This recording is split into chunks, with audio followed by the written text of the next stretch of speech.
Let's go while we're young.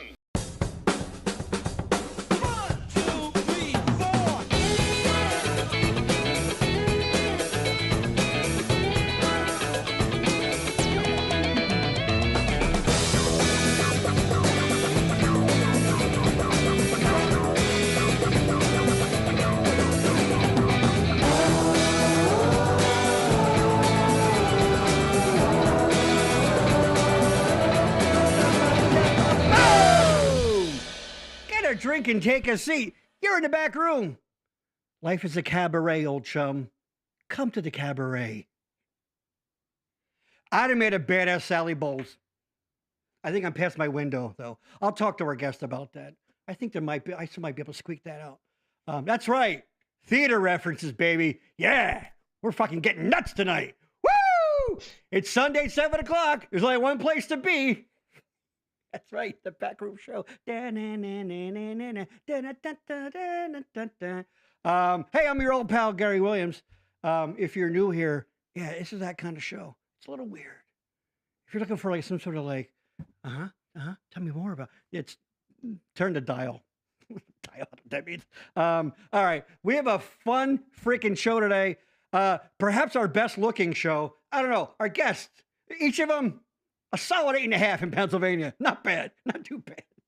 All right. But let's bring in the Edie to my Steve.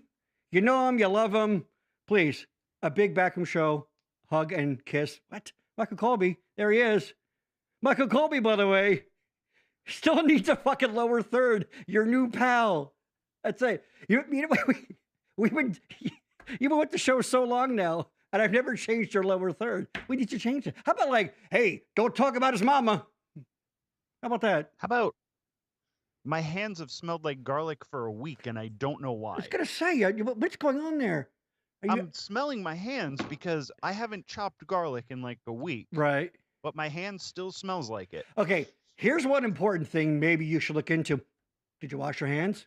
I, like several hundred times. Yeah. Like obsessive compulsive kind of thing, like an OCD. I work at a place that makes medical equipment, so we have to wash our hands on a regular basis. Hold up, but it's not getting the garlic stink off.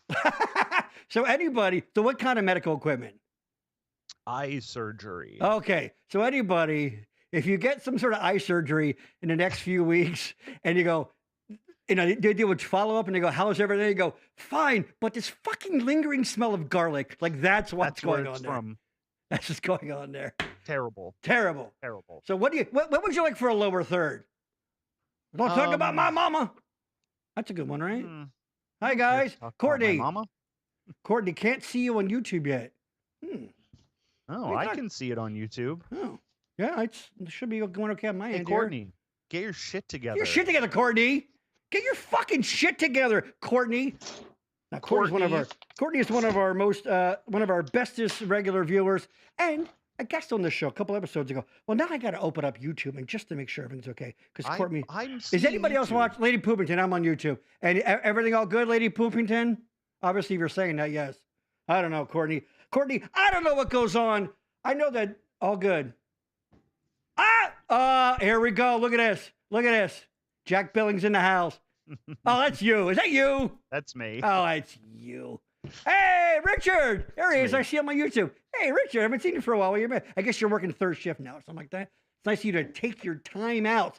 You know, that's what you want to do. Just before work, get a fucking snoot full of this bullshit. You know what I mean? Why not? Why the hell not? All right. So, what else? Oh, yeah. Follow us, of course, if you're on YouTube. That's right. If you're already there, congratulations, you found it. But subscribe, The Backroom Network, all one word. Do not put spaces in. It doesn't like it. It freaks the fuck out. You gotta no spaces there. And of course, follow us on Facebook. There's two of them, The Backroom Show and The Backroom Network. And I'm not a heavy poster, so don't worry about your feed being inundated. Did I use that correctly, Michael? Did I use that correctly? Yes. I'm quite the wordsmith. You put a weird E dude, on it. I do that. My wife, dude, half of our conversations are like, you added a vowel there. Like inundated. Half of our fucking, I get a like little word greedy. I'm like, ooh, let me try a big word, and then I fuck it up. It's just uncanny. I give me an extra minutes now, exactly. Oh, there's Mel checking in. Salt scrub for garlic smell. Put a small pile of salt in your palm. Add water until it forms a paste. Scrub it all over. Exfoliates and removes garlic smell. Jesus Christ. Wow. Why won't it go away? I was going to say, he's not asking. Thank you for your TED Talk. Jesus. What? I'm kidding. Oh, Decca. Yes, there you go. They've been around for a while. Okay, have a great show. Thanks, Courtney. You're not going away, are you? Courtney. No, Courtney, don't go. No. If you go back a couple episodes, Courtney was on Looking for Love, past 50, which is, if you see her, gorgeous woman. Lovely. Can't find love. It's not her. It's she's got this thing called standards. You know what I mean? Do you have standards? Yeah. Yeah. She's in Pennsylvania. That's the problem. But that should be a no-brainer, though. That should be a fucking layup. Christ, anybody, I don't know. What's one exclusion? No cow tipping. Yeah, but then you have to like be with a Pennsylvania guy. Uh-oh. Honey, I got some bad news for you. My lovely wife's watching. All right. So all of that. Hey, first week of spring, pardon me. How exciting. It's exciting. Yeah. No, I mean, in theory, but it's fucking cold. Yeah, I know, it's pretty stupid. Like, it's so dumb. And also, I'm like, December, January, February is winter. Right. March, April, May is spring. Yes. June, July, August is summer. Right. And then the rest of them are fall. Whatever, it's fall. Yeah, whatever. Whatever. But you don't strike me as because as we know, and you own this, you're what you might call miserable. Is that correct? Normally. So, like, I'm. What was that movie? What was the Disney movie, animated movie, where whatever Pixar, where it's like the little girl's emotions inside, the anger and things? Oh, yeah. Is it called Inside Out? Anybody? My guests? Inside Out? Yes. If you were a character in Inside Out, you would be seasonal affect disorder. That's true. The sun went down. I'm angry. Brr. Oh, hold on. Pardos. There we go. LJ Fecho, David Durain here. That's a character he wrote in a play that I did so many years ago. What's up, Lar? It's nice of you to take time out of your busy schedule of trolling the internet for barely legal teens. Thank you. You know what I'm talking about. All right. What else? I don't know. Oh, yeah. Of course, the old coasters and stickers. We can't. What? Stickers, coasters, stickers. Come on. Michael, do me a favor. Tell our viewers how much this costs them. It's going to cost you $937.18. Oh, with the and you only get one. The thing is, you only get one. You get half of one.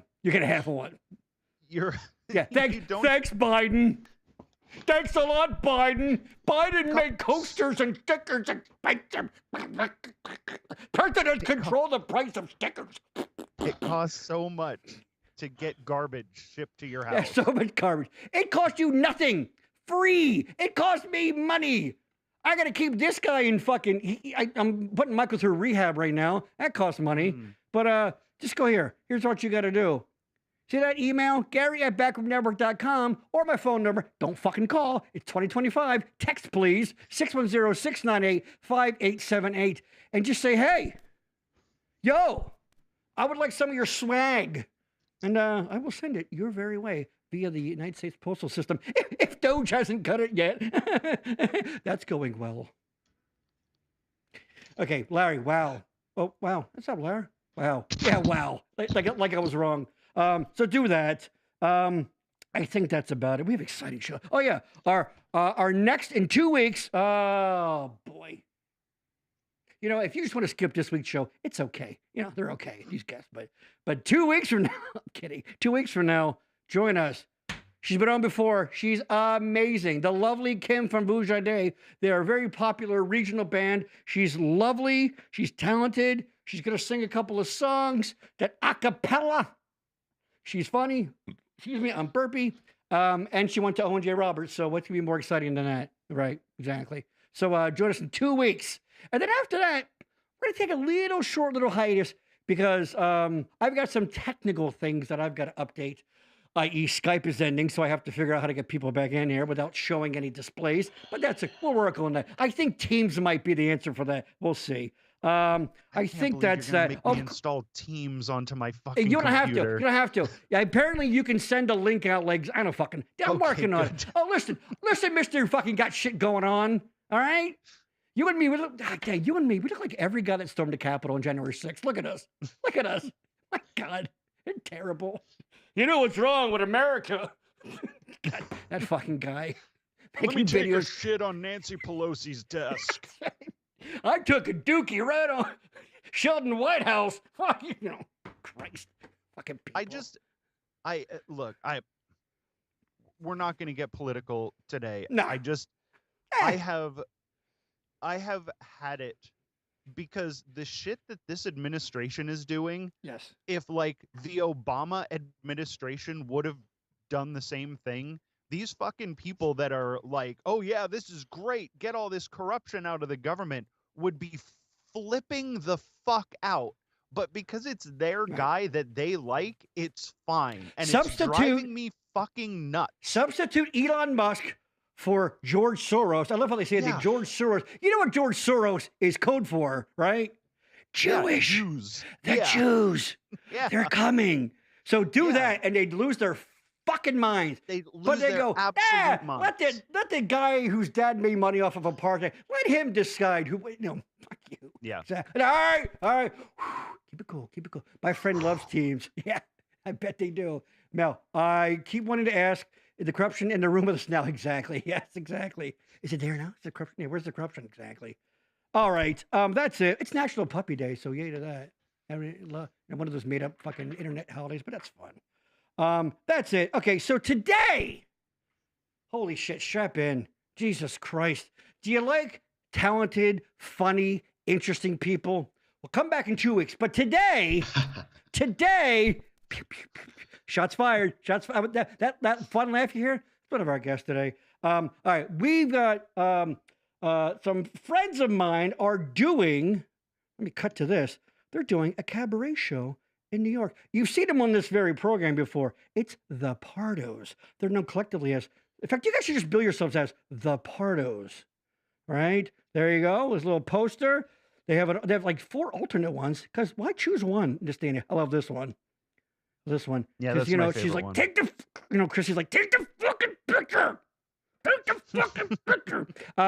This is opening March 31st, Monday, March 31st, 7 o'clock. There are some tickets available, but hold on.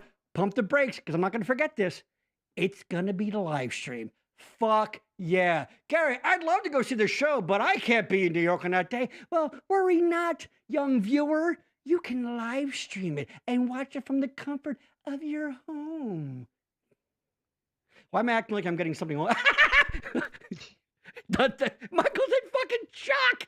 He's in shock. That's right, Michael. In 2025, you can watch stuff from your home. Holy shit. So excited. Okay. Gotta calm down, man. I'm gonna fucking stroke out. I'm a middle-aged pudgy guy. I gotta fucking be careful. Woo. Excited. All right. So let's bring our guests in. These are just wonderful, talented people. You're gonna love them. You're gonna have new best friends here. So a big backroom show. Welcome to the Pardos. And my new buddy James. There they are. Hold on. Hey!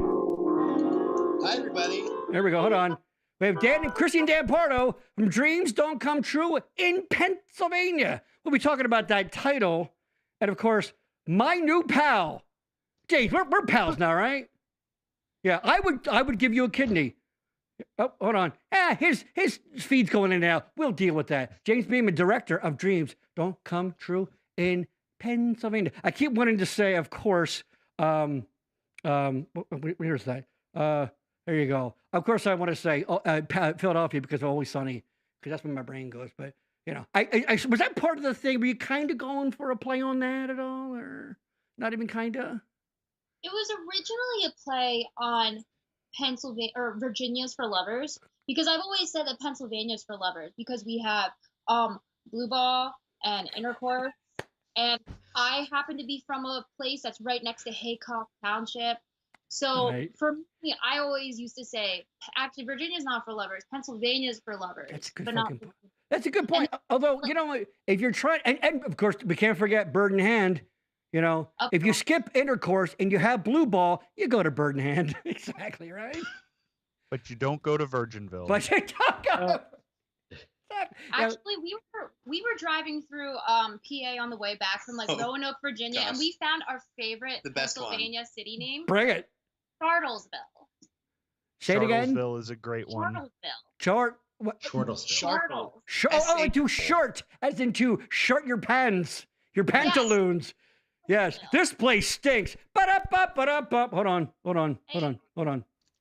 Give myself one of those right there. Give myself a little ding for that fucking great joke. Larry, hi Pardos. There we go. There he is. Hi, There Larry. he is. Hey, Larry. Larry's a good guy. Larry and I have the same birthday. That's right. You guys do share a birthday. Wow, that's exciting. And different year, I think, though, probably, right? Totally different year. Yes, Virginville. Thanks for nothing on that one. Okay. So before we begin talking about this, and I warned you guys, Larry, Dan ruined it. Oh, what? Oh, your birthday? You know what, though? What Dan ruins, he makes up and for all the love and joy and wonder he brings into the world. What? We have a fun thing that we like to have all of our guests do. It just sort of happens spontaneously. It's sort of a dumb, silly thing to get the whatever's out. Yeah, Michael knows where I'm going with this. Here's what you got to do. Take two random things in front of you, any two random things. Like, for example, I'm going to grab a pen and a coaster and just make them hump. Just make two random things hump. That's it. Michael, here you go. Hold on, let's cut to James. James, what do you got? First of all, you have to announce what you have. I've got a chapstick and I've got a Burt's Bees. Boom. So Bert and Chaps. And Burt's and Chaps. Hey, first of all, Touch it, I have a question James. before. Hold on, before you go. James, what's going on with your lips that you need all that balm? What? You have a lot of balm in front of you. What's going on there? You know, I have to keep things moist. Moist. Okay. Things need to stay moist. You know what? I'm not afraid of moisture. God damn it. I respect the fuck out of you for saying that too. All right, Partners, what do you got? What do you got? I have a dumbbell and an empty Culture Pop soda. All right, start humping. Make a noise too. Make the noise. That's good. I And feel I got- bad for some of these people. Who Hold think on. that What's just that, Michael? What's that? slamming- What's that, Michael? I feel bad for people because a lot of people think that making things hump just means slamming them Yeah. into each other. That's a good fucking point. Seriously, with all due respect to you guys, where's the tenderness? All right, where's the love? Chrissy, Yeah, Chrissy, have to make Chrissy's these from things make southeastern it love. Pennsylvania, so she's just slamming. Daddy, you're a tender Exeter guy. Show me what you got. Oh my God. What is it? Oh, there you go. This is Boo. But, right, Microphone. and your microphone. All right, We're make not them hump. Let's go.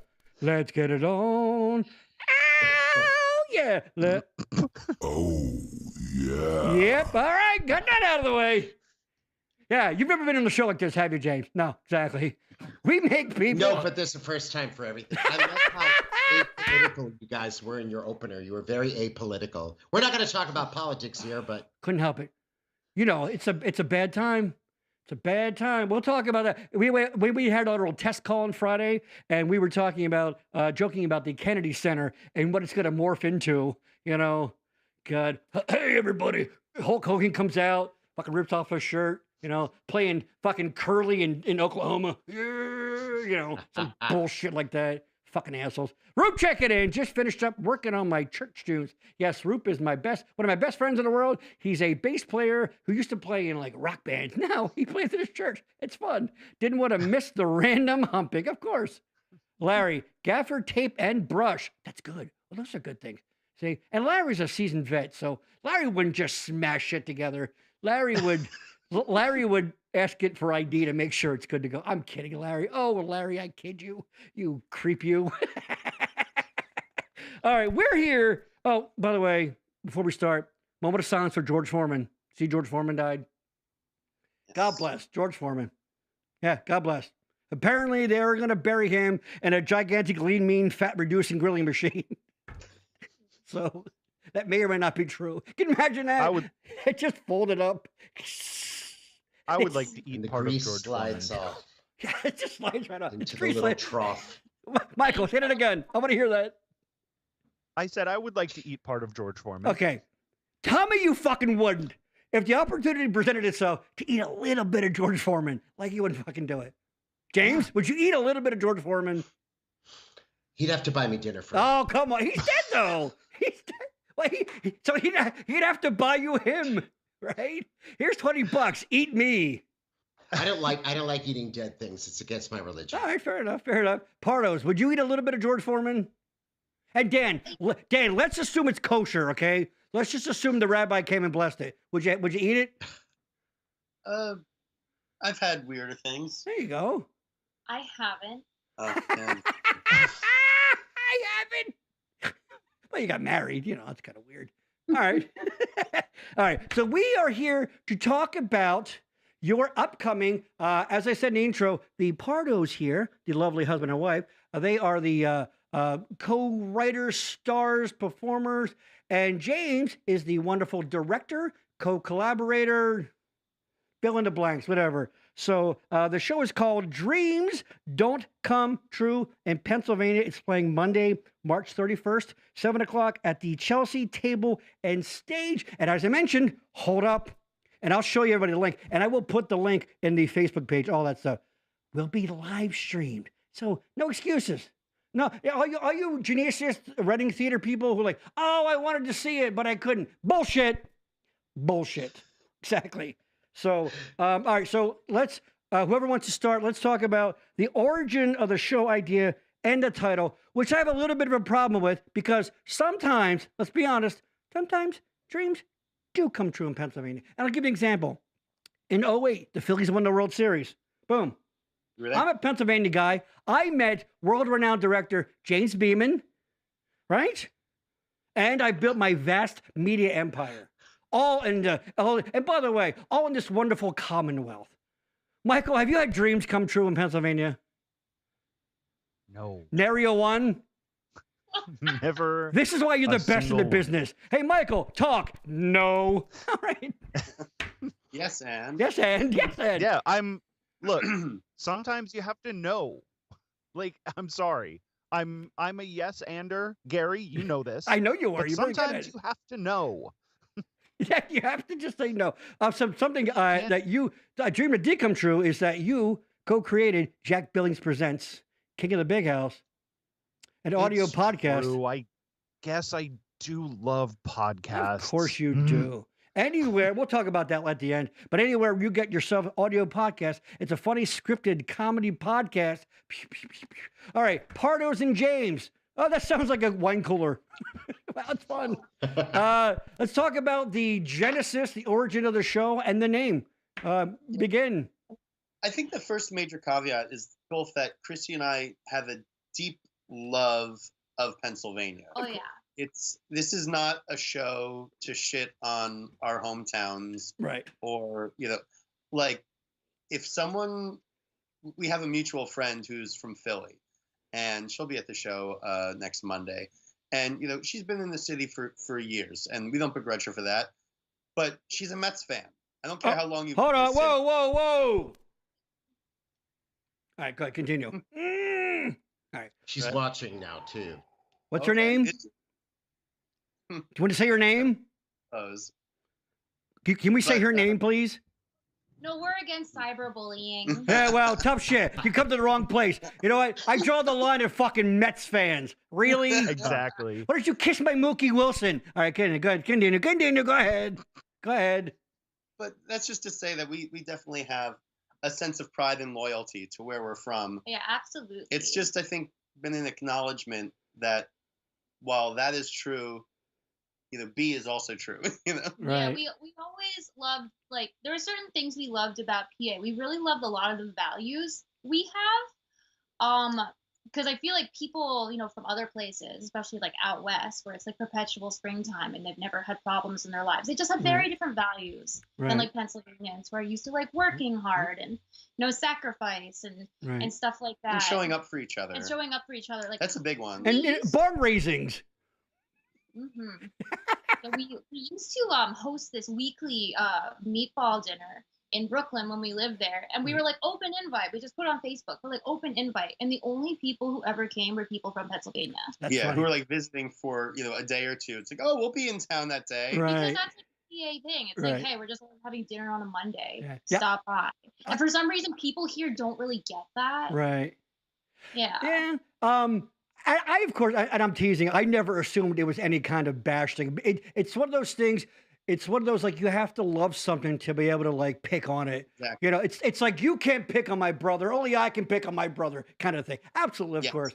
Hold on, and I know who this person is because you guys were talking about that. Could this be it? Is it? Hello, Goldie. It's your pal Goldie. Oh no. Goldie. Yes, no team shaming allowed. Goldie, yes, I got a little bit of background on you. I know you're James, a longtime friend and part of the wonderful cabaret scene going on there. Courtney, boo, exactly, Mets, boo.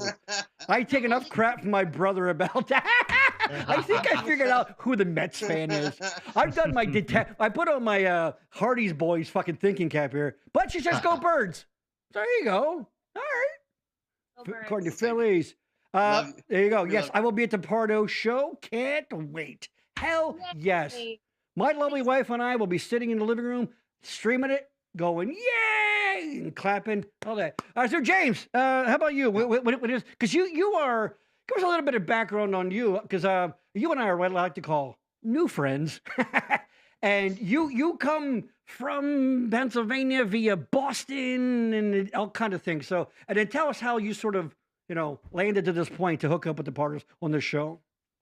Well, there's a weird coincidence that Dan and Chrissy met in college, in music school. Right. Westchester University. My parents, yes. Yes. And my parents met at Carnegie Tech, which is Carnegie Mellon before it was Carnegie Mellon, in the 50s, in the theater program, and married right after graduation. And my brother and I were born in Pittsburgh. And my father, as a young set designer, he was a set designer and a scenic artist. No kidding. Began That's his awesome. career in Pittsburgh. And there's a little known fun fact. There was a show on Pittsburgh Public Television for kids called Mr. Rogers' Neighborhood. Absolutely. Yes. And my father designed and painted the first set. Get the hell out of here. Rogers. Fun fact, what famous actor worked on it as an intern or whatever? The great Michael Keaton. He's from the area. He worked on Mr. Rogers when he was still Michael Douglas. That's fun. No kidding. So your dad worked on the sets and stuff. That's awesome. Yeah, it was one of his first jobs in the profession. And Fred Rogers was a really good friend to our family. My parents were a young couple with 2 little kids. And but there's an interesting thing there because, as we all know, Mr. Rogers' Neighborhood left Pennsylvania and went on to greater PBS fame. And that's kind of a theme in Dan and Chrissy's show, is that if you really want to be a success, you can come from Pennsylvania, but you got to go away from it. And it's kind of an interesting thread throughout this show that they've created. And I've learned a lot about Pennsylvania. My grandparents lived outside of Philly.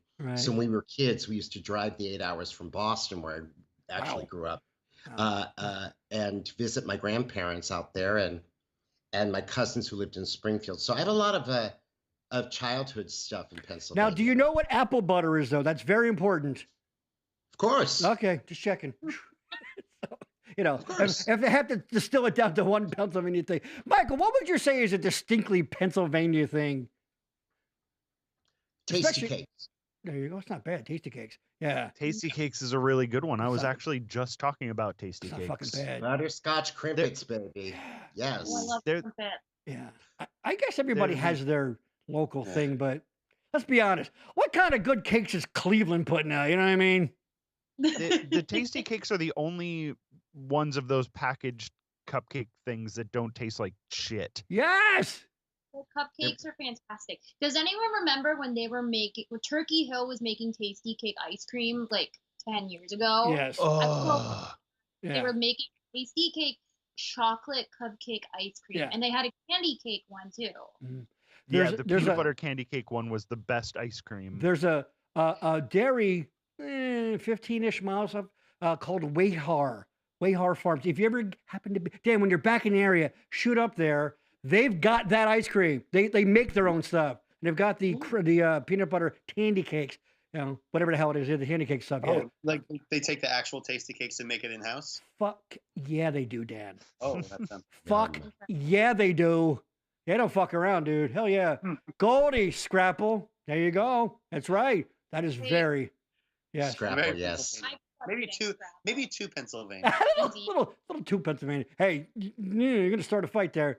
Mel, hers. That's true. That's We true. were talking about hers Hers today. is good. Yeah. Fun fact. The hers family, like the old man and the guy who used to be in the commercials back in the day. I used to work at a theater in Lancaster. The Fulton? comedy. What's that? Rainbow. Remember Rainbow? Dan, Rainbow Dinner Theater. Oh yeah, of course. Yeah. They used to come see shows there. So, but never brought any free chips. What the fuck? Mhm. Lady Aw. Poopington, ring bologna. Yeah, that's pretty fucking good. AB cake, pierogies, hot bacon dressing. Holy shit, Courtney, you're hitting home runs here. Oh yeah, What- Tasty Cake Juniors that- and butterscotch crimpets in my face. Yeah, what's that? Dan? Butterscotch crimpets. Yeah. They do it The with they have the pie cream that in them was now. I'm sorry, go ahead.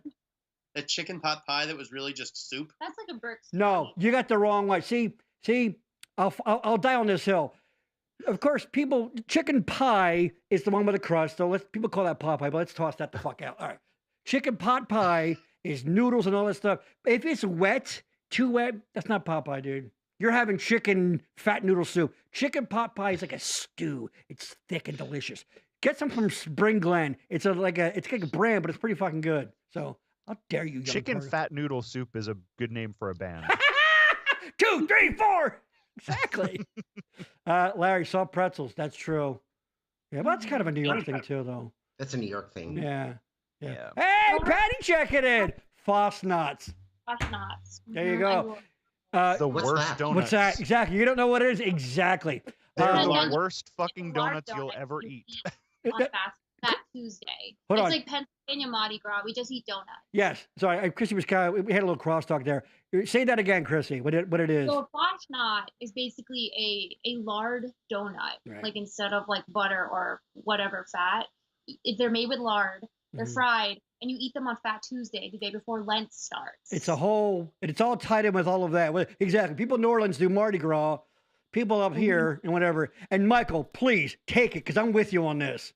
That And face if you're was from- correct. They taste fucking terrible. They're shit. They're the worst Meat donuts you'll ever flavored have. donuts. No. They're just regular donuts. But the thing, they insist you have to have this thing called, you know what turkey syrup is? It's kind of a molassesy kind of syrup thing. It's not really turkey, but they call the name brand's turkey syrup. That's usually what people put on. They're garbage. And I will tell you this. But yeah, it's a very Dutchy thing. If you're not familiar with that Dutchy thing, get on. So yeah, Foster. Now, isn't it true that Pennsylvania Dutch is actually Pennsylvania German? It's bastardized German, yes. Deutsch. It's Deutsch, yes, but It's it's not straight high German though. I don't think if you go in there speaking German, they might catch a word or two, but it's not like, it's kind of like dialects everywhere else, in different like South American countries. But yes, it's a fucked up German. Shoe fly pie, Courtney, that's a home run. Yeah. Fucking shoe fly pie. Fuck it. Yeah, we're going off the rail. I love it. We're getting fucking hungry. Larry, here we go. Larry, with his fucking essay here. While soft pretzels are popular street food in both New York and Philadelphia, their roots are firmly in Pennsylvania, particularly the Pennsylvania Dutch region, where they became a staple. That is true. It's a very German thing, pretzels. Yeah. There you go. that's true. Oh, Patty, AB cake. That's a love or hate one right there, AB cake. It's very kind of hard, very dry cake that you have to. How I prefer, people use it for dunking. You put it in coffee. I like to put it in a bowl and put milk on it. Anybody else have any feelings on AP cake? I I've never don't had think that. I've ever had AP cake. AP cake, yeah. What does it cake? stand for? AB cake? AP. It's AP. That's all I know. It's like Best. sawdust. It's you're not going to love it. It's not this wonderful moist treat. Yuck. Yeah, see, my wife hates it. There she is, Lady Pooperton. Hates it. anything where you have to take cake, like she can't even eat cake and ice cream. If there's like something cakey and there's something kind of wet next to it, forget it. Which is why What's the big? Is there a big brewery in Pennsylvania, like a beer? Yingling Brewery. Yingling. It's the oldest in the country, I believe. By the way, yes. Rolling Rock is from here too, isn't it? They're from Latrobe. Latrobe. That's it. Yeah. You know what? Fuck yeah, Pennsylvania. Come on, bring it on. New York stinks. You know what New York smells? New York smells like hobo piss. Pennsylvania's where it's at. More so than ever, really. This AP cake looks terrible. I'm telling you, you got to either like, if you haven't had it by now, you probably shouldn't try it. It's kind of a Stockholm syndrome delicacy. You have to, it's getting good. Better and better. It's very dry. It's very it's not going to blow your doors off. But if you put it in coffee or with milk, yeah, you might like it. Do you recall the radio station that was broadcast in PA Dutch in Boyertown in the 80s? Was that WPAZ, I believe? I don't know. I'm not sure. I think it's PAZ. All-purpose cake. There. Thank you, Courtney. They used to do it in the Depression. It's dry as a fart. Courtney loves farting. There you go. All-purpose cake. Yeah, you know what? She's right. It's one of those, like, we don't have a lot of money. It's like when they used to make dresses out of flour sacks kind of a thing. It's like, you know, you get what you get kind of, but I think it's pretty good. I don't know. Whatever. So, wow, that went off the fucking rails. I love it. Any more foods? What you're going to learn from Dan and what was that? Did anyone here eat cream chip beef? Not willingly. That's like a Philly thing. Yeah, that's kind of. I know people that love that too. I'm more of a sausage gravy, which isn't a PA thing, but I fucking love it. Not at all. Yeah. No, at all. Ooh, apple dumplings with milk over top. Patty, fucking, you're hitting home runs too. Pow, pow, pow. I do eat my birthday cake in a bowl of, like, any kind of cake. I put in a bowl of milk. Right. That's just the best way to do it. And then I just mush it up, and then it's like soup. I like it. It's so good. Try it. Don't make that. You know what? Have you ever had Tres Leches cake? Oh yes. Hell yes. It's amazing. If you like wet cake, dude, there's this little fucking bakery that we found, a Dominican bakery in Temple, and we tried their fucking. Oh my god, and that's the great thing about like New York. Very inappropriate. Dude, New York is amazing because you get. That's why, and I'm not going to get political here, but people that want to keep people other ethnicities out, are you out of your fucking mind? How much shit white people food can we fucking stand? I say more. I want more fucking ethnicity. I want all the foods. I want all the people. Fuck, what's wrong with you people? All right, sorry. Yeah, Goldie, give me that love it. moist cake. Moist cake. Gary, I want your moist. My moist cake. Yeah, look at that. Hey, hey, listen. All right, when Trump's done, we're gonna go storm the Capitol. Okay, we're gonna break in. All right. All right. But we're gonna live stream from our car. Okay. Okay. Fucking assholes. Oh, hey, Helene checking in. Hello, Helene. Dan, say hello to the lovely Helene. Hey.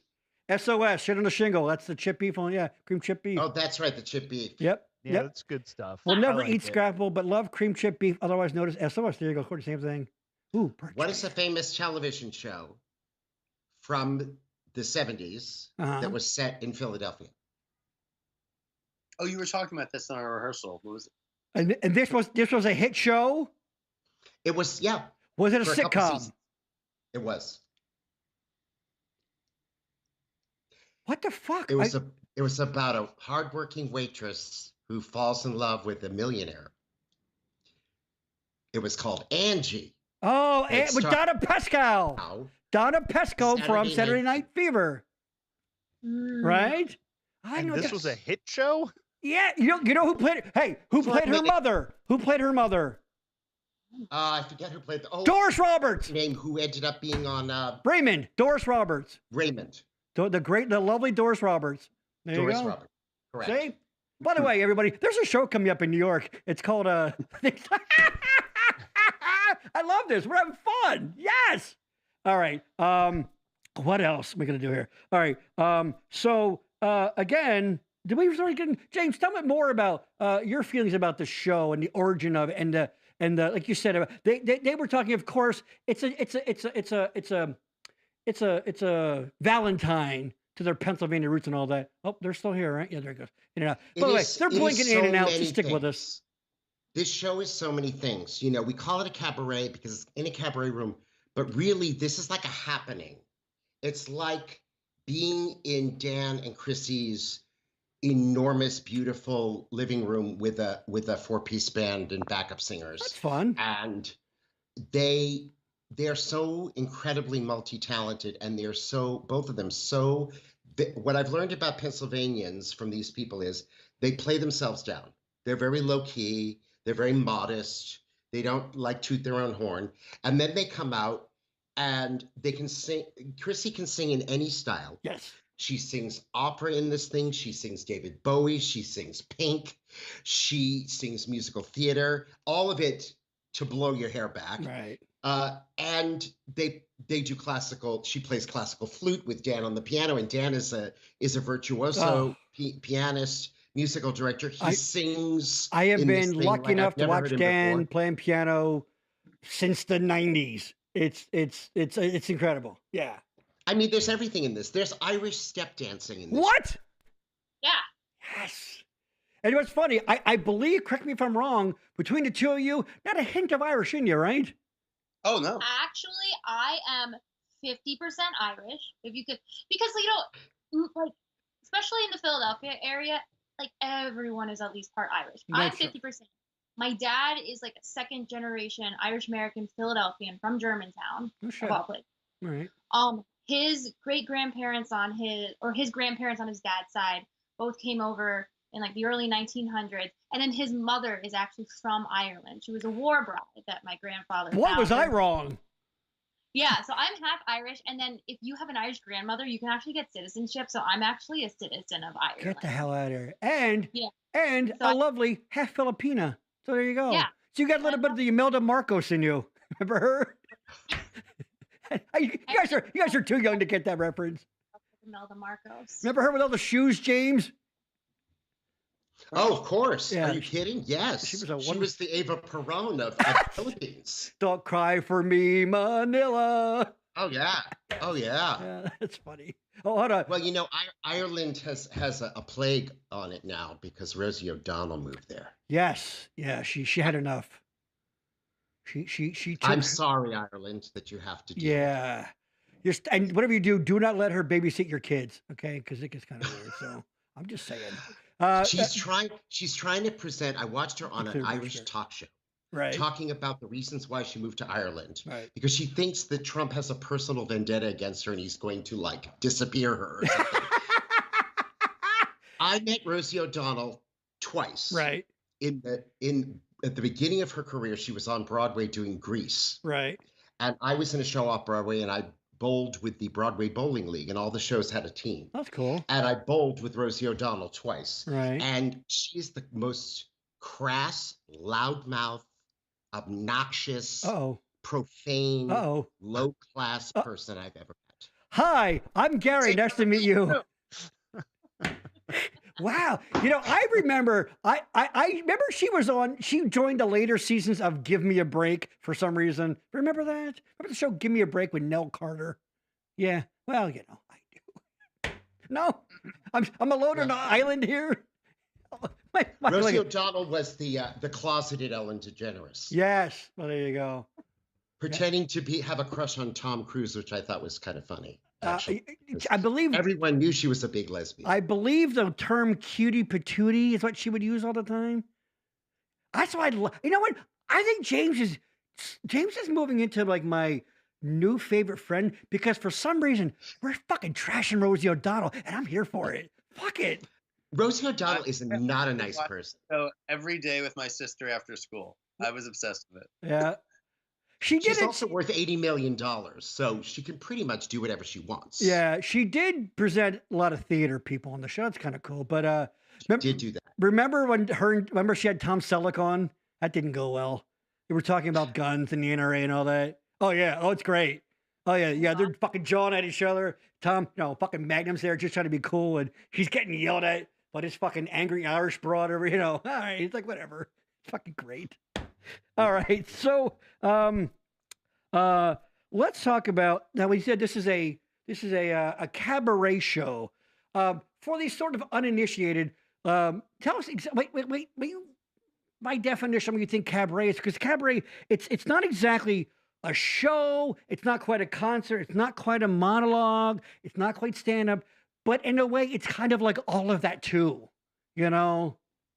So give us a little bit of like, you know, what you think it is and why it is, you know?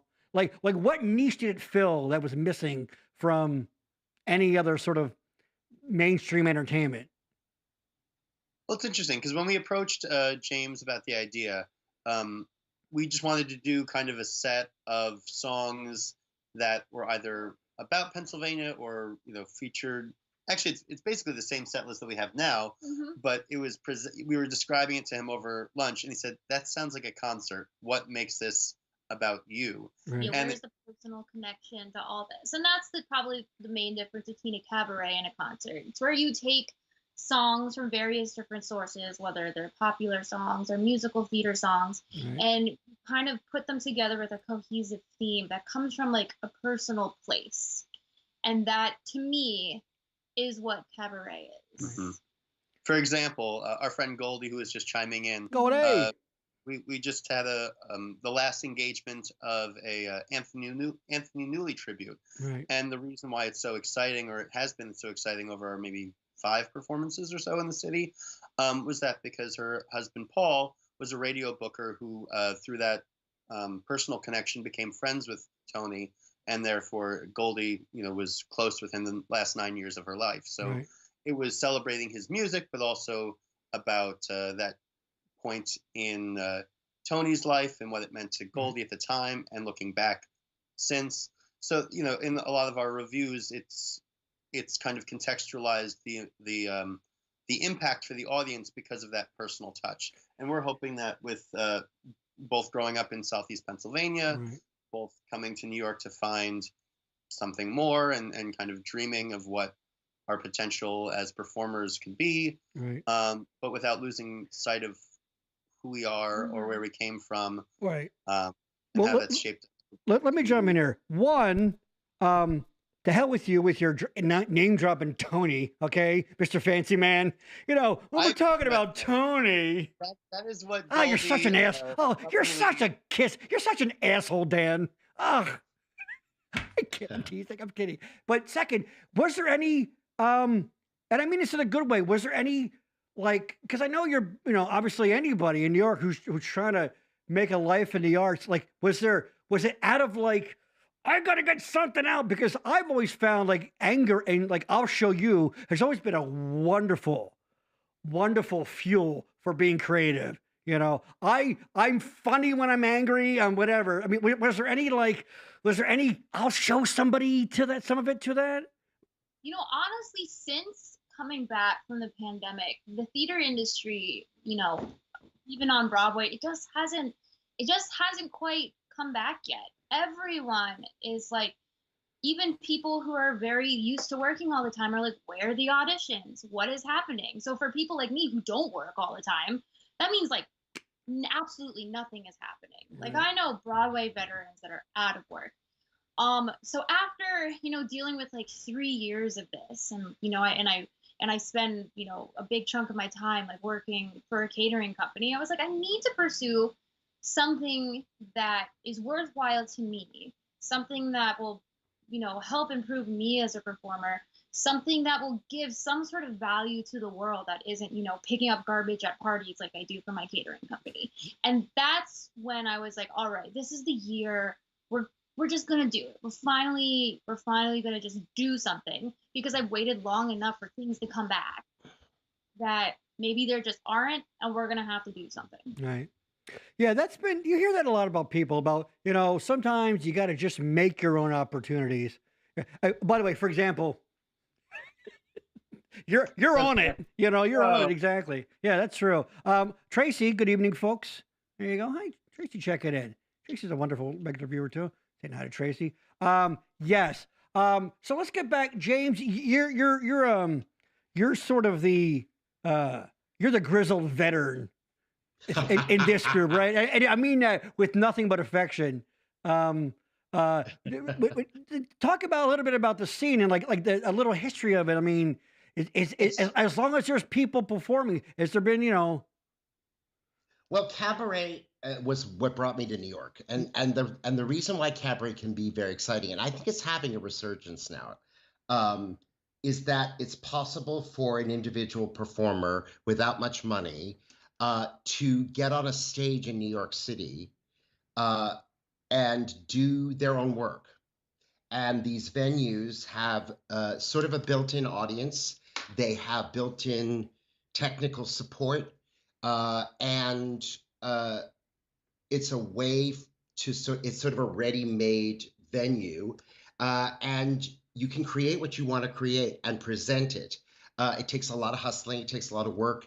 My first act, I was commuting from Boston, where I was living once a week for 3 months on Monday nights at 9:30 for 2 people, until people got to know who I was. And you have to kind of stick it out and be willing. It's kind of a money pit, and you have to be willing to lose some money. But the thing about cabaret is that, especially in New York, you're right in the, like, Don't Tell Mama, for example, is one of the last clubs that I played back in the day. A lot of that's one of the OG clubs too. Don't Tell Mama. Yeah, it's right in the theater district. Yeah. So, you know, you're right in the middle of New York on a stage. You can be reviewed, and people can see you, and you can build a presence. And a lot of people have built upon cabaret careers into theater, film. Karen Mason is a big example of this. She's done a bunch of Broadway, and she started in cabarets and nightclubs, and she's back in cabarets and nightclubs, thank goodness, because she's great. But it is, as Chrissy said, it's a way to create your own work. I believe that's how The Rock got started, didn't he? Yeah, come see The Rock show. But there are a lot of people who started. From Pennsylvania. He went to Freedom High School in Bethlehem. What? Yeah, you didn't know that? Well, his dad was a touring wrestler, so he was kind of. No, I guess not. Whoa. Yeah, he ended up in Bethlehem at high school. His track coach was a guy named Gary Maholsky, who ended up teaching history and coaching track at my high school. So he would talk about Dwayne all the time. Unfortunately, Gmo, as we called him, had a very serious alcohol problem. So I'd be surprised if he's still alive. But yeah. So after this show, look for Chrissy's new show, Everything You Ever Wanted to Know About Dwayne "The Rock" Johnson in 3 Easy Steps. Wow. But this is actually a feature of Dreams Still Come True in Pennsylvania. Chrissy and Dan, it's also very unusual to see an equally talented and wonderfully, they're very lively personalities as a couple. This is a married couple, and their banter back. Hold on. Chrissy, do that again. Is delightful. They're like a modern day Joe Bologna and Renee Taylor, right? Someone's got to fill the Joe Bologna Renee Taylor slot that's been missing for so long. I think we found him right here, right? But they've got a great rapport with each other, and it's really chill. And hold on. Let's go to Michael. Wait, go ahead. Wait, what's going on over there? No, man. I mean, this is very interesting, but I know nothing about any of this stuff, and I don't want to cut in and be snarky because they're like, oh my God, cut in and be snarky. They're like very passionate about this, and you can tell, and like I respect that, but also like I have no idea what they're talking about. Okay.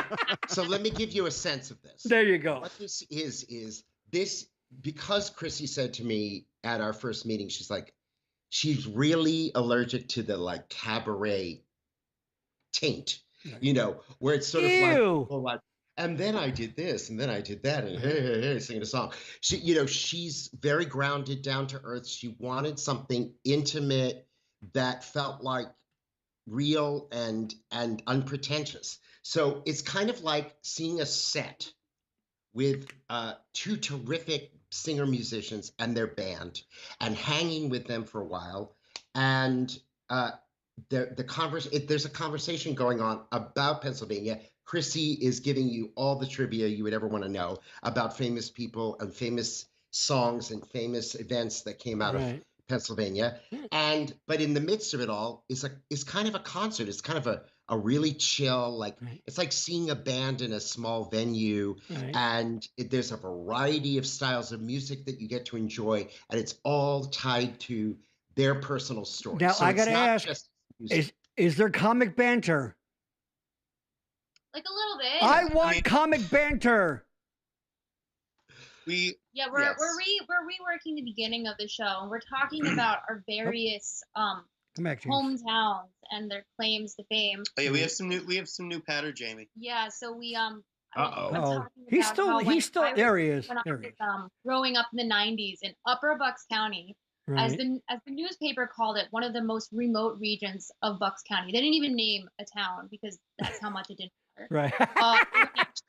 But it was actually home to one of the biggest environmental disasters, where a rich guy literally dumped millions of gallons of toxic waste into the local creek around the corner from my elementary school. Oh, neat. Ran away to Costa Rica. Oh, James, smack your computer. I don't know why you're not coming back. You're still on Skype here, but you're not coming through here. Why is that? Are you messing with settings? What's going on here? I'm going in right now, and I'm going to try. Everybody hears him, right? We hear him just fine. Mm-hmm. Tell you what, this is a good time. Let's take a look.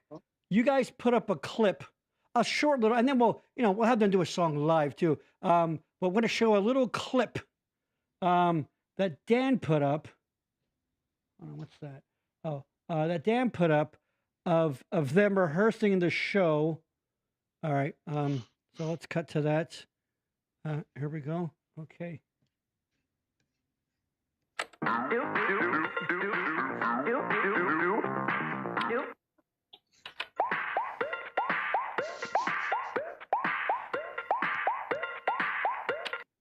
Okay, you made some I'm interested. You made some bold choices there, I'll say that. Some interesting choices. Yes. What was that? It was a funny clip I found today, and I had to play it. Oh, hold on. James, you mean, what was this?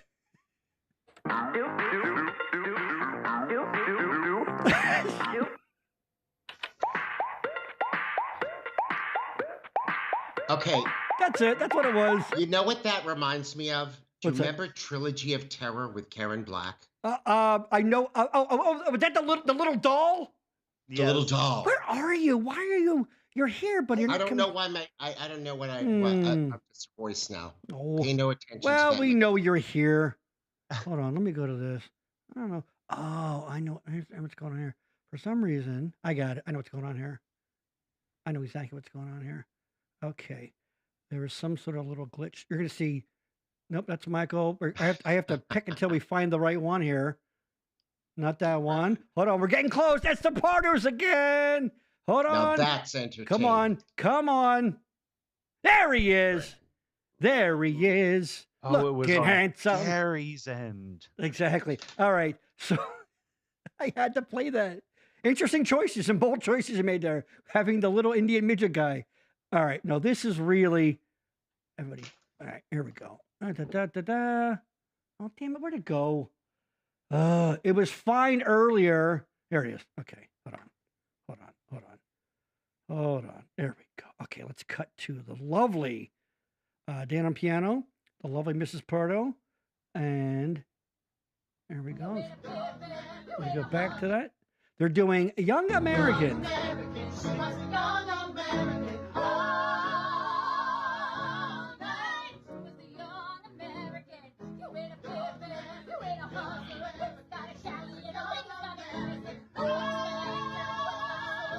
Listen to that.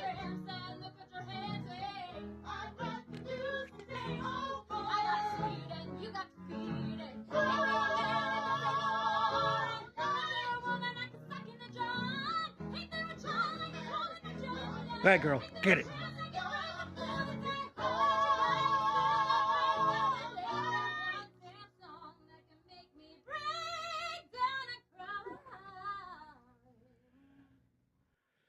That was a rehearsal on a fucking phone. You know what I mean? And it was fucking, look at that. Now, I think maybe I know why, but why did you choose that song? Because there's a PA connection to that song, which I assume you know about, right? Yeah, so I happen to be a huge David Bowie fan. And As is my wife, by the way. So there you go. Awesome. So he actually recorded about 90% of the album, Young Americans, in Philadelphia. Correct. With Philadelphia session musicians because he liked the sound of like the soul music coming out of Philly at the time, and he was like, I'm gonna go there and make a record, and that record ended up being Young Americans. Now, do you know who one of the backup singers was on that song? Yes. Well, I assume you're talking about the great Luther Vandross. A young Luther Vandross. That's correct. Mm-hmm. And he actually wrote the vocal arrangement for that, which I transcribed with our wonderful background singers, Eileen McHugh, Chrissy's sister, and Kenan Butler. So the three of us plus Chrissy are recreating Luther Vandross's vocal arrangements. Hey, fucking yeah, you are. Michael, you're a big Luther Vandross fan, right? Yeah. There you go. Here and now, I promise to love people. Sorry. Yeah, I wouldn't try that. I need. That's for sure. Here and now. Just like you shouldn't be trying it right now. Thank you. That's awesome. James, you also performed, and you said that you did some impersonations. You performed as, you know, tell us some of those people you were performing as. I was convinced by a very clever cabaret director in Boston when I was still living there to take a vocal gag that I did. I used to do Lauren Bacall's voice when I got drunk at parties, and it was kind of uncanny, and he thought it was hilarious. And I did a one-person show as Lauren Bacall. I hate to make you a performing monkey, but can you still do the voice? Of course I can. Lauren Bacall talked like this, and she did a Folgers coffee commercial. It's decaffeinated, so I can drink as much as I want. Oh my God, that really does that. And anybody who, if you're younger side, and you're not familiar with her whole movies, she played the literary agent in Misery. So if you remember that, well, you know, try to, but that's really fucking, Michael, your thoughts on that? Well, the gag was that she was a two-time Tony Award winner for musical theater, and she was tone deaf. So my show was a heavy smoker. Oh yes, yeah, oh yes, and yeah. So my show was sort of a musical evening with a aging star who approximates pitch. Whatever, not like Lauren Bacall, whatever, but she, of course, after Bogey, was married to my favorite actor of all time. Anybody? Jason Robards. Jason Robards is correct. Yes. Married to the wonderful America's finest actor, who, as far as I know, never did a Folgers commercial, but that's great. And they had a very handsome son together. Yes, he was in American Beauty. He was, among other things, he was one of the next door neighbor gay couple. He was one of those guys. And there was another person you would do too. Who was that again? Well, that brought me to New York, and over the course of time, I was asked to do a drag review. It's a show that's, I think, still running in Vegas, the world famous La Cage Review, and it was a female impersonation review here in New York at the Blue Angel, and the Blue Angel owner was a Marlene Dietrich fan, obviously Blue Angel. So I started doing Marlene Dietrich, and that turned into an 8-year career that took me around the country and to Europe, and I sang in 3 languages as the great Teutonic goddess Marlene Dietrich. That's right. And you said your background was as a dancer initially, right? Well, my parents were theater people, so I started acting and singing and learning how to dance when I was 12, 13 years old. Right. And were you a very lithe young man? I was a skinny little twink. There you go. And, by the way, Michael, also the name of a great band, by the way. Skinny Little Twink? Skinny Little Twink? Yeah. Oh, they're great. Yeah, I saw them. Unfortunately, they would not let me in that band. They would not let you in that band? It's fucking No. funny. I got to be in the movie. I got to be in the band The Bears. Their hit song, Growl. All right, Pardos, are you ready to give us a little taste? Yeah. Hell yeah. Hold on. Before you play something you're going to do, can I hear just a little bit of the opening of Captain Jack? The dun, dun, dun, dun, dun. I just want to.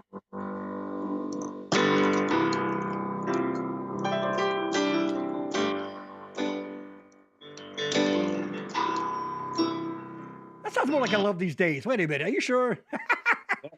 All right, guys. What are you doing for us here? So you want to do the? No, Yeah. okay. Let's go. All right. Hey, guys, you're on. You're on. Oh wow. We didn't Oh do shit! it. What? Yeah, we're gonna do a song from a musical. We have a little bit of banter about how there aren't too many musicals that take place in Pennsylvania. Yeah, we say there's Plain and Fancy, the rollicking Amish musical. There's Which I have no idea what that is. we have the stage adaptations of both Rocky and Groundhog Day. Oh, that's right. I forgot about fucking Great. Rocky. I know Apparently a play. There's a play. George Washington Slept Here takes place in Pennsylvania, I believe. Oh, there's Fun Home, which is actually a personal favorite of mine. Oh, there you go. Okay. We'll talk about that. Right. But then there's this one which famously beat out Hair as best musical in 1969. Nice. Nice. I got you. I'm with you. Nice.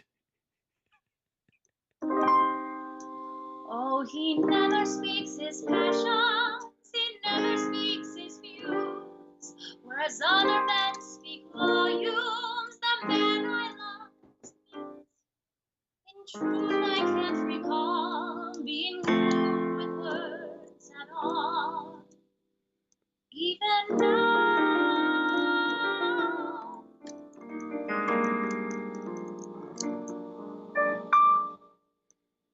He played the violin. He tucks it right under his chin, and he boasts. Oh, he boasts. For he knows that it's high, high, high, diddle, diddle. My heart's all in a fiddle, my strings are unstrung. High, high, high, high, I am undone. I hear his violin, and I get the feeling within. And I sigh, oh I sigh. He draws near, oh so near, and it's high, high, high, diddle, diddle, and my goodbye to the fiddle, my strings are unstrung. High, high, high, high, I'm always undone.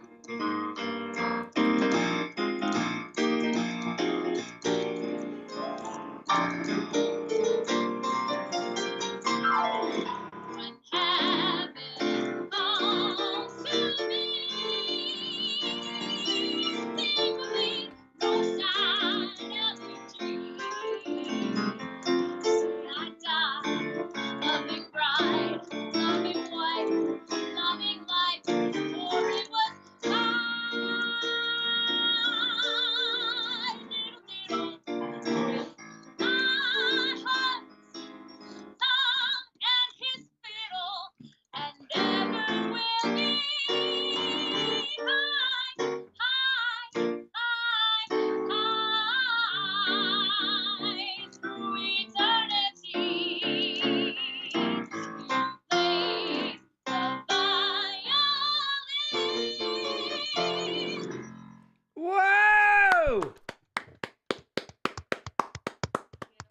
Hold on. That deserves fireworks. Wow! Hi, baby. Jesus Christ on a stick! What? So Michael, your reaction. Hold on, I want to get Michael's reaction. There you go. Speechless. That's 4 stars from him. I'm not a very expressive, so Yeah. don't but- take that as a. No, I'm as kidding, a- of course. But I know you acknowledge the talent, exactly. Yeah, for sure. Yeah. That was Goldie. amazing. Goldie. And on a, on a piddly ass setup like we have, so Exactly. the show has got Imagine to be singing in amazing. person, which you can do March 31st, Monday at 7 o'clock at Chelsea Table and Stage. We'll put the link all that. Wow, that was awesome. James, you look like a proud father.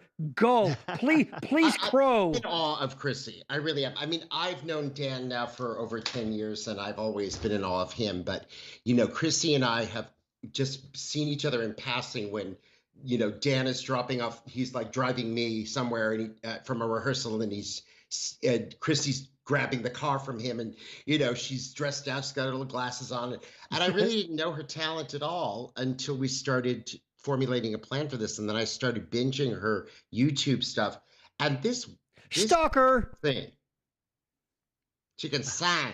She can sing. Are you stalking her? What's that? Are you stalking Chrissy Pardo? Well, I'm a fan now. I'm a fan, for sure. Right. And that number, I played John Adams in 1776, which is what that song is from. Okay. And it's very close to my heart, that show. And this is one of the few things that a woman gets to do in 1776. And Chrissy wanted to do it. And I thought, well, this is out of context. And let's find a new way to sing it. Let's find something that can, it's kind of a bawdy song. It's Martha Jefferson singing about her husband, Tom, and his fiddle. Well, so Dan, being a genius, right, created this really great jazzy version of the song. And I've never heard another kind of take on this number. Right. And this is the song that made Betty Buckley a star. Betty Buckley, of course, the replacement mother on It Is Enough. That's right. The interesting thing about this song is that, there's a series of books called the Singer's Anthology for whatever. And it's basically, songs that would be good for auditions and just performance in cabaret and things like that. And they have the different books organized into different voice types. So you have baritones and tenors, and they have one called mezzo belter, and they have one called soprano. And for some fucking stupid reason, this song is in the soprano edition, despite having been performed and originated by Betty Buckley. It's become a soprano number in recent years because of other people performing it, or they raise the key and then change it from a belt to a like mix. A high soprano, even though Betty Buckley's voice is like touch me, you know. Right. Not. Oh, of course, from Cats. Yes. Oh, yeah. And well, I remember once I performed this for a class, and this kid thought he would be snarky. He's like, "I love how you belted all of it," and I go, "Oh, you loved how I did it the right way." Yes, and that's from 1776. But there's yes. But by the way, guys, that's from 1776. That song. It is. Yes. It was originally as a waltz. Right. He pays the violin. Right. He tucks it right under his chin. And Right. Yeah. For you 90s kids, Mr. Healy on Boy Meets World, of course. Absolutely. Feeney. Feeney, whatever the hell he was. Yes, he played John Adams, right? John yes. Adams. William Daniels. William Daniels, yes. And the great St. Elsewhere. St. Elsewhere. And of course the great Ken Howard from White Shadow was Jefferson. That's right. Yeah. The thing about that movie is it's almost the entire original Broadway cast in that movie. Is that right? Unfortunately, we didn't get Betty Buckley. We got Blythe Danner, who is Gwyneth Paltrow's mother. Yes. Which is too bad. The story goes that Betty Buckley, prior to coming to New York, she's a Texas girl, and she would sing at beauty pageants in Texas, and that was pretty much her background. She didn't have any acting training, and she had a very strong Texas accent. And she came to New York, and the first thing she auditioned for that was casting was 1776, and they heard her voice, and they cast her and basically crafted this number for her voice, which kind of changed the sound of Broadway until Elaine Page came belting out as Evita. Now, another Betty Buckley random part, I believe she was, what was the M. Night Shyamalan movie where the plants were attacking humanity? Remember that one? The Happening. The Happening, yes. When Mark Wahlberg goes off into and there's a barn and there's a farmhouse and there's the crazy paranoid lady. That's Betty Buckley. There you go, everybody. No, Betty Buckley was also the gym teacher from Carrie. That is correct. Is that Chrissy? We're a little quiet. Speak up again. Yes, Betty Buckley was also the gym teacher in Carrie, who was nice to Carrie.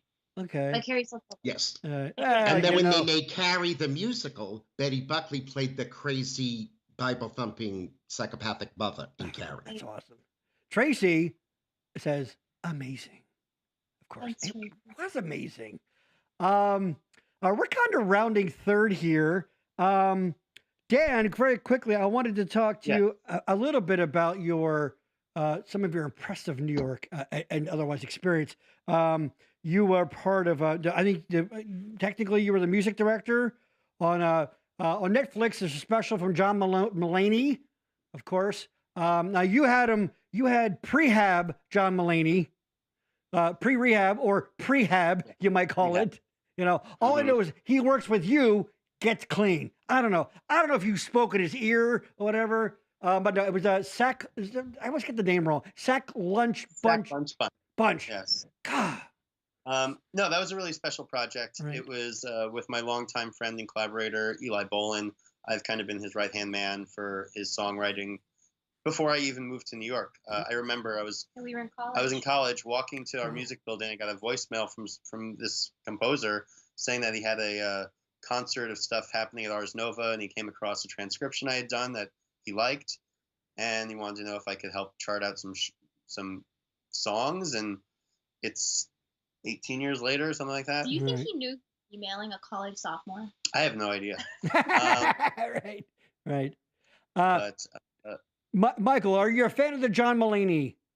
I am a huge fan of John Mulaney. He's great, right? Yeah, he's fucking hilarious. Yeah. Like that, and his last special is like one of the only stand-up comedy specials that has like the serious stuff in it, but also is funny the entire way through. Right. Like a lot of comics lately have been trying to do like serious stuff in their act. Yeah. And it's always fine, but it's never funny. And he made that special funny the entire way through. It has Sack to... Lunch Bunch is also fucking wonderful. I was just gonna ask you if you know it. Yes. Yeah, well, and you're right. The comedy always has to lay in a bed of comedy lettuce. Don't get too fucking like Bill Burr, you know, for example, like him or hate him, whatever. Like, you know, all of his pontificating and anger, you know, the joke's always right around. You know, there's always a nice thin layer of joke mayonnaise on the sandwich, you know what I mean? Go ahead, Dan. Sorry, what? No, I saw the very. I went with Eli and another one of our friends, Mike, who was the orchestrator for Sack Lunch Bunch, and he invited the three of us to his very first live performance of that, what became the comedy special at City Winery in New York City, and he was like very, very fresh off of rehab at that point, and so that the jokes were like a little uncomfortable. So it was just, and cocaine, let me tell you, and he's prowling the stage. Cocaine is something that, and it cost him his marriage. But he invited us back. He had a whole spread of like, you know, veggie trays and stuff. Oh, I think you're gonna say cocaine and pills. Okay. No, okay, not at all. Good. No, he was really great and great to the kids. Was he? Hold on. Now, when you went to see the show, was he dating Olivia Munn then? I think so. So I'm gonna guess that means you didn't get to meet her. It was very soon after that. Yes. Yeah. She's No, wait a second. Aren't we talking to Olivia Munn? Like, hasn't she been here the entire episode? He's talking about you, Chrissy, with your raven hair. She's also half. I think she's half Chinese. Is it Japanese? I think she's Japanese. Yeah. Yeah, I think she speaks Japanese. Well, she did that whole scene in the newsroom talking about the. Like speaking in Japanese. Yeah, I know she speaks Japanese. I'm not sure if she actually is, but yes, right. We have a very similar look. Yeah. A lot of half white, half Asian people, we kind of all look like this. It's dark hair and kind of a porcelain skin thing. Yes. Yeah, Olivia Munn is not too hard on the peepers. Oh, Dad, hold on. Somebody coming from way back early running theater days. Tracy Chrisman checking in, saying, "Hi, Dan." Hey, how are you? Holy cow. Hey, Tracy. Speaking of people, dreams don't come true in Pennsylvania. Her daughter Shannon, a New Yorker, long time now. Yeah, that's right. Out there in the big city. And a veteran of Meatball Mondays. Is that right?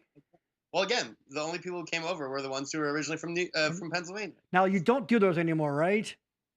No, not. We're pretty busy these days, so we haven't been able to swing it. Yeah, I miss it though. But again, if we do it, the only people who are going to show up are all of our friends from PA, which I guess isn't such a bad thing.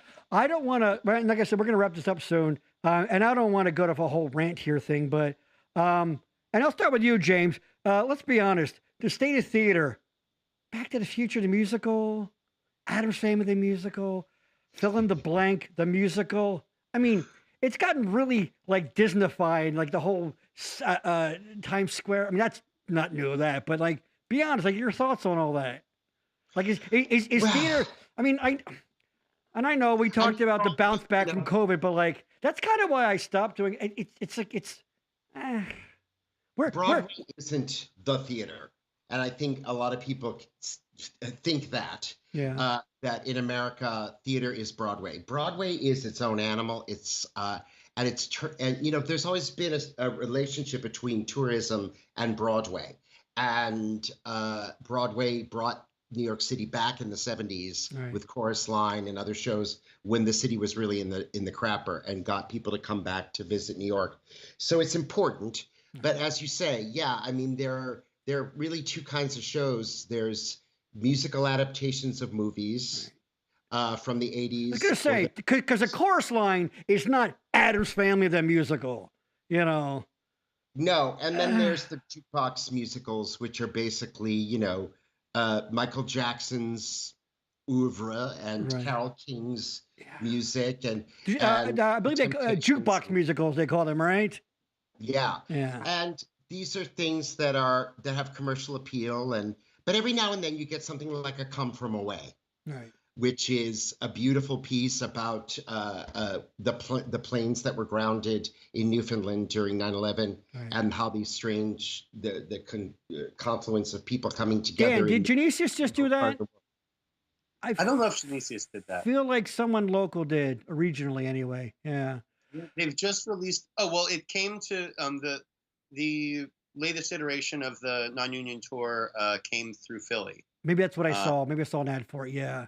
Let me tell you, all of our listeners out there, all right, if you go to New York City to go see a show and it's one of these fill in the blank, the musical, every time you buy a ticket, an actor dies. A legitimate actor, a librettist dies, a writer dies. Stop fucking doing it. Stop going to see shit. I know you guys, but it's keeping people active. And the people in the show are working people. They didn't write it. All right, fair. You know what? Go see it, but don't feel too good about yourself afterwards. How's that? Fair enough? Fair enough? And speaking of things, people that you should go see, that's right, it's plug time. Here it is. Ladies and gentlemen, what we're here for. All right, now I'm going to very carefully walk you through this, everybody, okay? Because I want you to pay attention. Pay close attention. Look at me. Look at me. Here we go. Okay.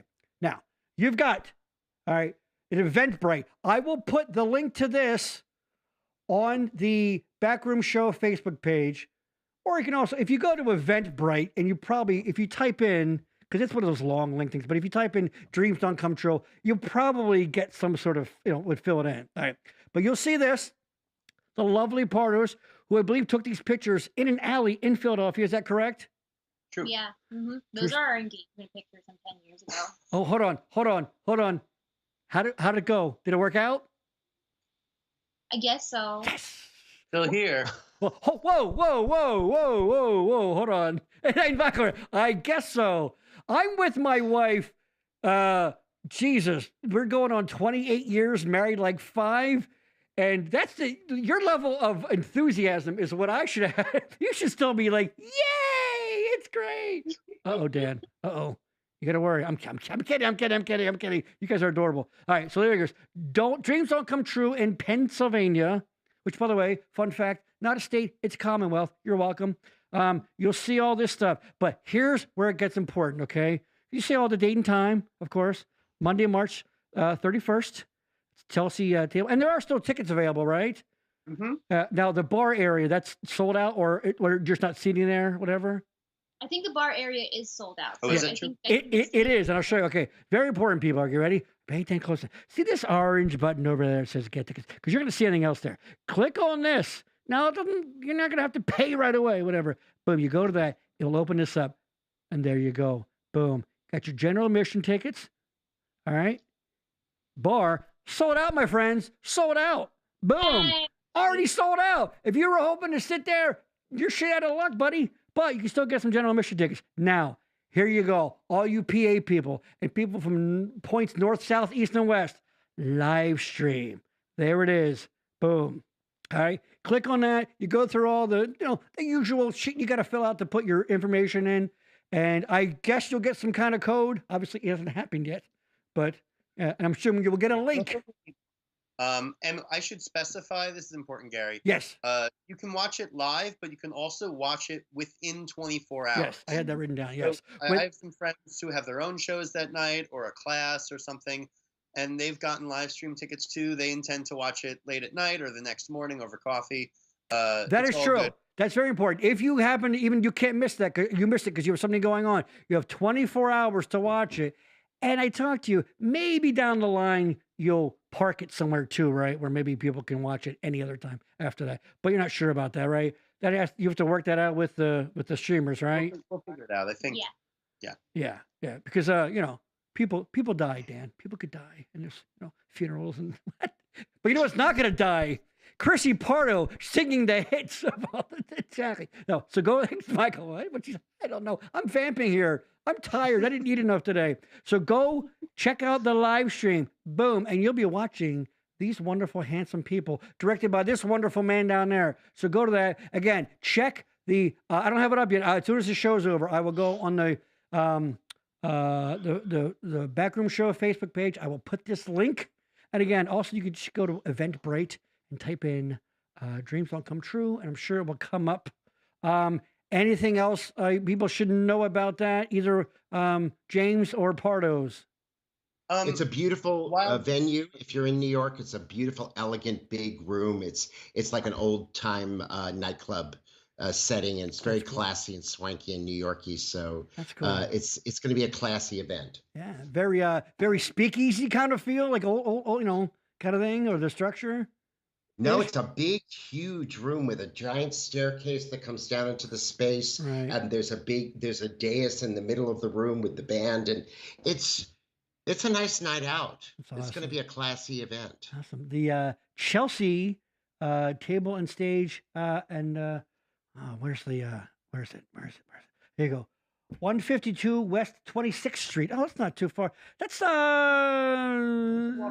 in the region of the. If you can find the Empire State Building, which is on 34th, you can find that. You'll be fine. You'll figure it out. When I was a student in New York, remember, James, you might remember the old Sloan House YMCA on 34th and 9th, where B&H is there now. B&H. Yeah, I was there was a student, and what a great area, close to everything. It was fun. And New York has changed since then. They won't let me there anymore. I'm not allowed since the incident. And what do you got to do to get kicked out of New York? Do you guys want to do you have one more number in you, or let's go. If you want? Okay, if you can. Yes. You want to do maybe or Allen? All right. Okay. What do we got here?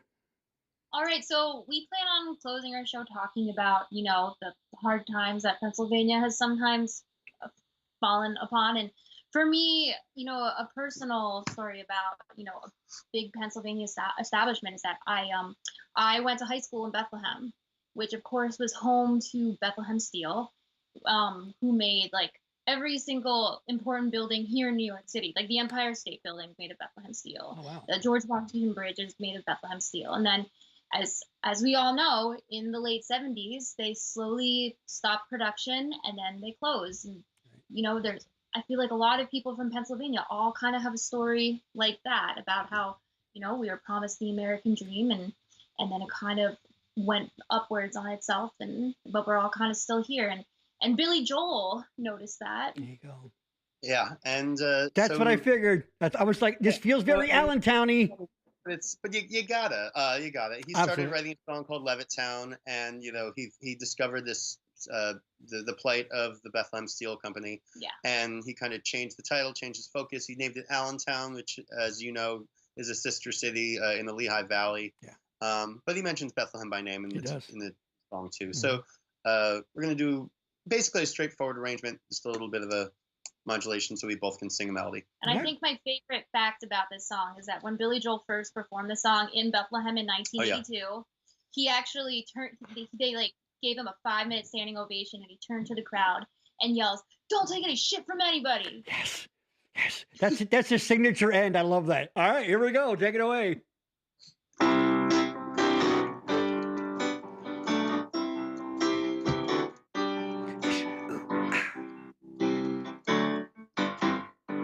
Well, we're living here in Allentown, and they're closing all the factories down. Down in Bethlehem, they're killing time, filling up forms, standing in line.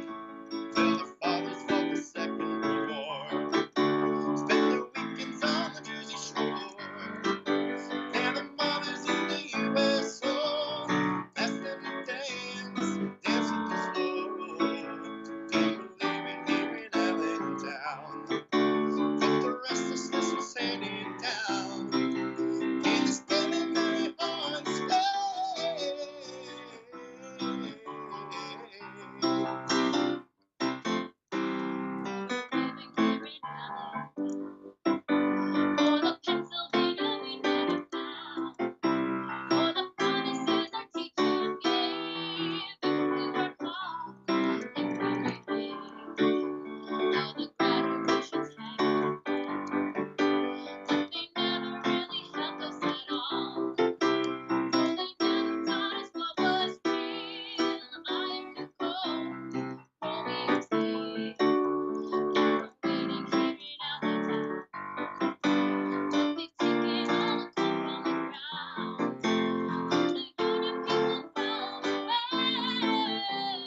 Boom.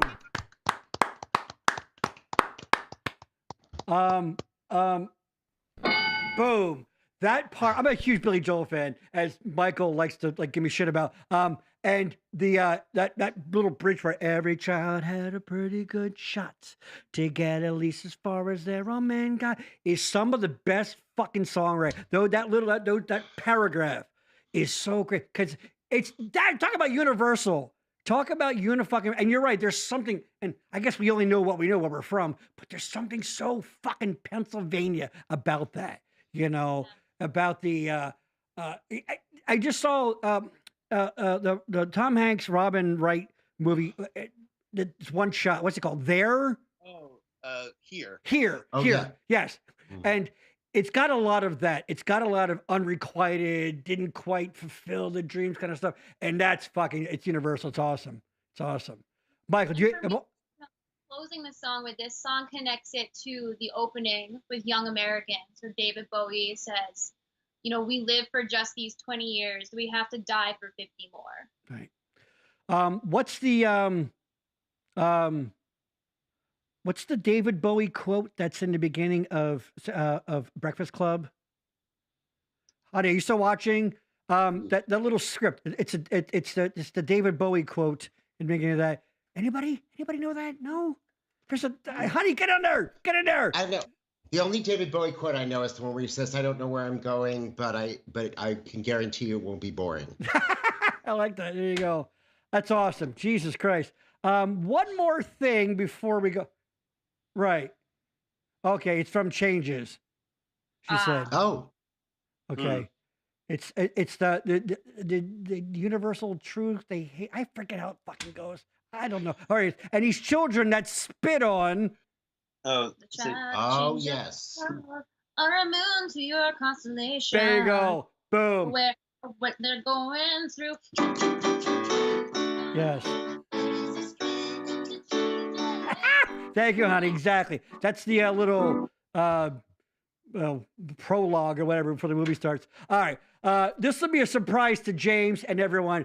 I, of course, have met young Daniel back in the 90s when he was a wee little lad. A wee little lad. I don't know why I did that voice. When my he was a wee. I see him, Michael. A wee little lad. Aye, living in Exeter or Pennside, whatever that is. I'm gonna get loud now. I'm out of that my went fucking... somewhere very, very. It got really weird, right? Oh yeah. When the cocaine's wearing off, I got to reload. So back in 1999, going into 2000, the production happened in 2000 because we were worried about Y2K. Remember that, Dan? My then girlfriend, now wife, had the pleasure of directing a very good, I'll say, local production of To Kill a Mockingbird. People still fucking talk about it. It was great. Amazing sets, everything. And it was perfectly cast. It was awesome. Well, young Daniel here, he was our gem, of course, who was Atticus's son. I happen to have a picture from that, so please. Oh, he's how old are you here, Dan? This is 99 into 2000. What's that? I was like 12. You were 12. And you can see already, I mean, I don't want to make it weird, but dude, future sex symbol written all over me. You know what I mean? He was the Jonathan Taylor Thomas of his time. So here it is. There he is. Oh my God. There he is in the background there. Dude. That attitude. Look at that. Look at the arms on the knee. Look it's at like that. A young James Dean. Like a young James Dean. Yes. Look at a shirt. You know what? A fun fact about this. Not long after this show wrapped, wearing this same costume, he did an all-Jewish production of The Outsider. So that was kind of cool. So that was kind of nice. Look at what such a bad boy there, isn't he? What was it called? What's that? The musical? I guess the Oisiders or something. I don't fucking know. Actually, fun. Here's an interesting, weird little piece of trivia. This young lady here, Jean Murin. Yes. It's her birthday today. Happy birthday. It's her fucking birthday today. Happy birthday, Jean. Birthday, Jean. Mother of two now. Jesus. Mm-hmm. Oh, they grew Her up kids singing. are so damn cute. Yes, they're very cute. Yes. But there you go. There was young Daniel Pardo in RCP's production of To Kill a Mockingbird. Mm. Yes. And he there was a point where he's sort of walking across the yard and he's tossing a football. You know, Jem's playing with football. And let's just say that we knew that Dan was going to be a musician, if you know what I mean. I tease, Dan. I tease. But there you go. So I think that's it. By the way, very quick random question, because I'm obsessed with this now. Have any of you ever met a triplet? Ever? No. Think about it. No, right? I don't think so. No. The closest I've ever gotten in one theater season, this is true. Uh-huh. I worked with the Cardia sisters, Jana and Julie. Huh. And they are identical twins. And I did 2 separate musicals with the sisters. And they have different personalities and different voices, but they're identical. Right. Wow. In one season. Wow. Yeah, I have I don't even know anyone who knows. I know it doesn't come up in conversation a whole lot. You know, hey, how you doing? Where are you from? Do you know a triplet? You know, it doesn't come up a whole lot. But Michael, we talked about this. Do you know a triplet? No, No. Well, none of you I- ever out there ever ran into Kate in her minivan with all the kids in it? Kate Goslin. Oh, that's true. She's from around. That's right. She I has like do have a 6 of them at one time. Yeah, she has like a pair of twins and then like 6 at the same time. Oh. Yeah. People always think that they didn't have kids before her dad that was bunch, but my- they. Her stepfather or father-in-law was my dentist. Her father-in-law was your dentist. Really? Yes. Yeah, Dr. I Goslin. think he's DJing now. The husband. Yes, Michael. Yes. I had a friend who was obsessed with John Gosselin, and she would drive past his house like on a regular basis, Oh my God. and it was very annoying. Ew. But Like- they did have a nice house. Right. Yeah, courtesy of the network, I guess. Right. Yes. By the way, those of think you that's where they lived who before. aren't in on the know, they're long separated and divorced. So beat it.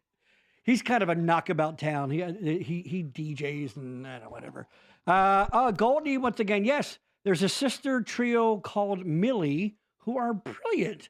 I'm not sure. Wow. Moi Pai. What is that? Moi point. What? I don't know what she means. Pennsylvania dish. I don't know what that is.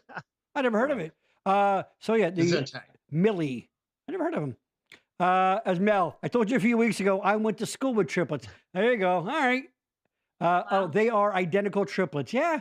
Wow. Wow. I'm obsessed with it. I'm obsessed. That's their real name. Oh, okay, I got you. Okay. Yeah. You might want to change that. You're right. To Millie. Chrissy, what's your maiden name, by the way? McHugh. Oh, you tell me that. That's right. Yep, McHugh. Wow. McHugh. Yeah. Very, very leprechaun McIris. Ta-ta-ta-ta-ta-ta. That's Always awesome. after me, Lucky Charms. See? Yeah. You can't help it. All right. Any It's last like doing thought- this when you do an Italian accent. Hey, I Can't can't help not. it. I can't help it. Hey, I don't. Hey, James. Hey, James, you listen to me, James. That's all I got. That's it. That's Let's it. get I'll to the make you an offer meatball you can't Mondays. refuse. Hey, don't. Listen, if you don't come watch or live stream Dreams Don't Come True in Pennsylvania on Monday, March 31st, we will find you. And we'll kill your sister right in front of you. Jesus Christ, that got fucking dark. Whoa. Hold on. I understand if you guys do not want to, if you guys want to distance Gary. yourself from this. I did want to say that while this evening was not a family-friendly show, our show is. Oh, So- yes. It really is. Yes. It By- really is. By the way, hold on, Dan. I mean, I don't think they would necessarily find every moment captivating, but Right. it's at least appropriate for all ages. All Yeah, due we res- wanted to do some Sabrina Carpenter because she's from Quakertown, but I was like, no, cancel it. Her music can be a little. Right. With all due respect, Terrible. Dan, fuck you for saying that, you son of a bitch.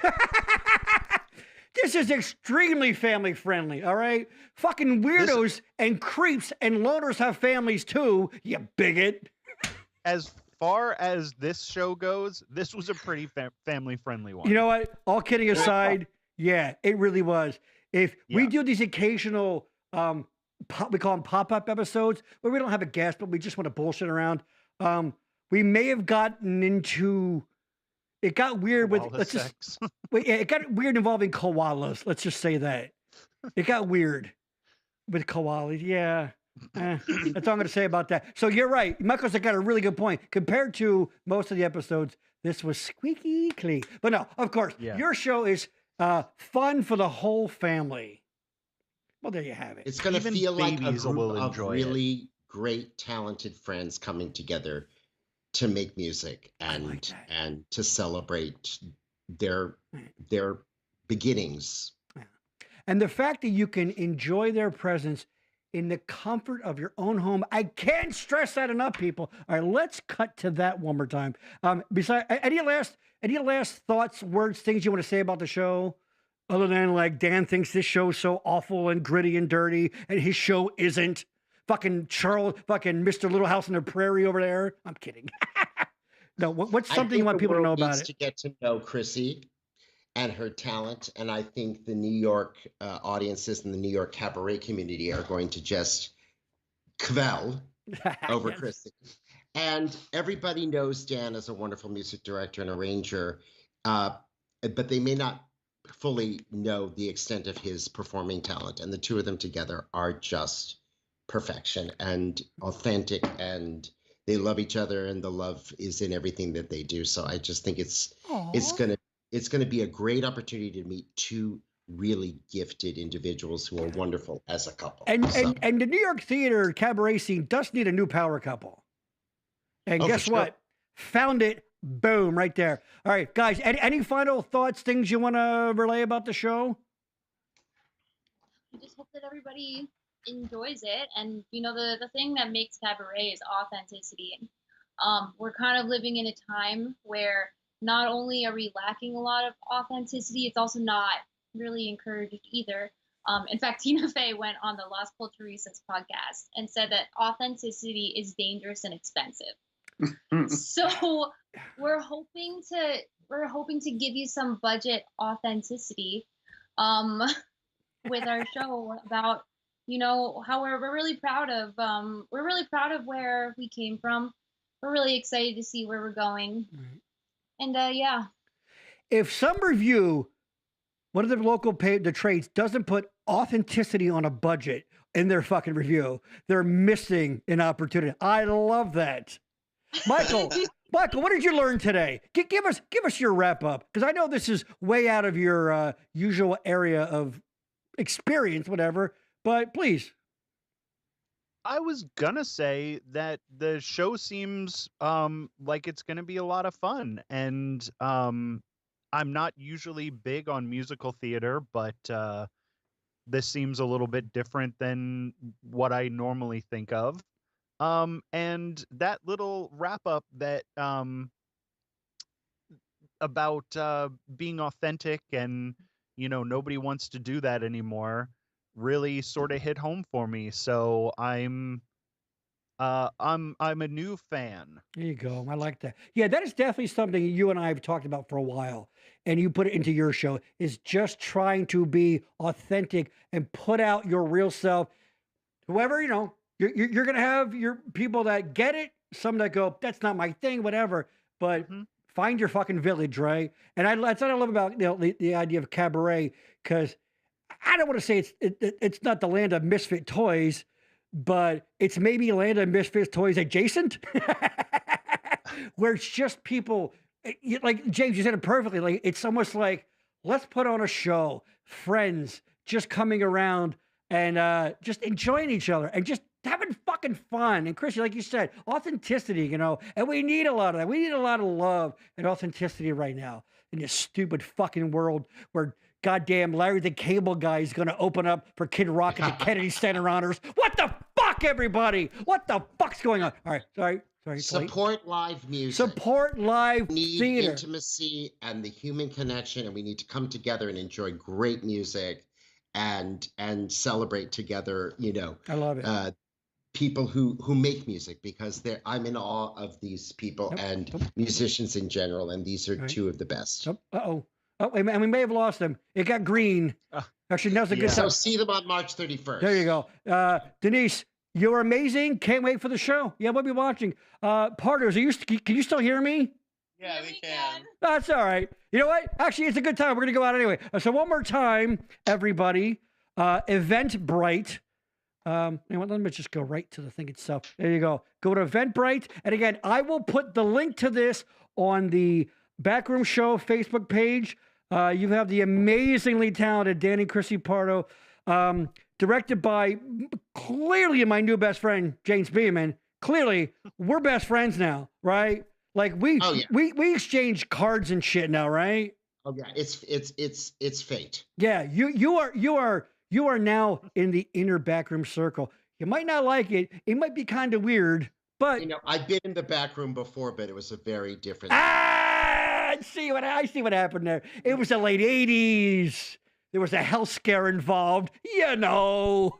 It might have happened. It might not have happened. You know, who's to say? And of course, speaking of creativity and authenticity, everybody, you can't forget my man Michael's show, Jack Billings Presents King of the Big House. It is a scripted comedy podcast that he co-creates. He edits. He does voices in it. He does everything. He washes dishes, all that kind of stuff. and anywhere, Michael, anywhere where you get the podcast, as the kids say, right? Anywhere you get the podcast. Yes, that is what the kids say. It is. We make this show, and it is vulgar at times, and it is stupid at times, but there's not a second of it that's not made by two people who absolutely love doing that kind of thing. And yeah, it's just a weird podcast where weird theater people get together and voice characters. That's right. A lot of his voice actors are local theater people. See, there you go. Like we say a lot on the show, find your weird. All right. Find your weird. Unless your weird wears a fucking red hat that has a slogan on buying it. Then take your weird and go to a fucking gun club and shoot each other in the face. But anyway, that's a whole different story. Shoot yourself directly in your stupid fucking racist face. You know, want to end on a happy up note. I can't. Danny Chrissy, you still there? We are. Yes. Okay, Yeah. it's all good. Thank you so much, everybody. Don't forget, check out the live stream of their show. If you want a link, go to Eventbrite and type in Dreams Don't Come True. I will also put it in the Backroom Show Facebook page. Hold on. Boom. There it is. Simple enough. The Backroom Show. Come on. How tough is that? A fucking moron could do it. And by moron, I mean me. All right. And of course, don't forget to subscribe.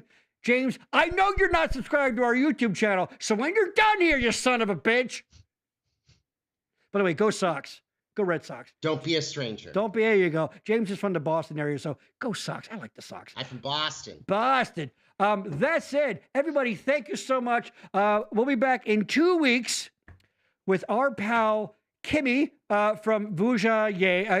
Vuja Ye is the episode from Vuja Day. Not unlike this, incredibly talented, fun, just interesting, funny person who's going to do a couple of songs for us.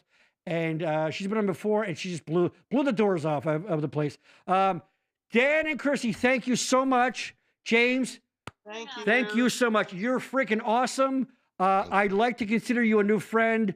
You're my kind of weird. I love it. Because you know why? Because you're about creating and putting it out there. And that's the spirit of the Backroom Show. The Backroom was about a bar in my hometown where we all went to Backroom and just bullshitted and had fun together and laughs. And you perfectly, and the Pardos perfectly embody that spirit 100%. Go see their fucking show, everybody. All right. Sell out the show. There you go. Guys. All right, everybody. Thank you very much. And we'll see you in 2 weeks. See you next time in the Backroom. See ya.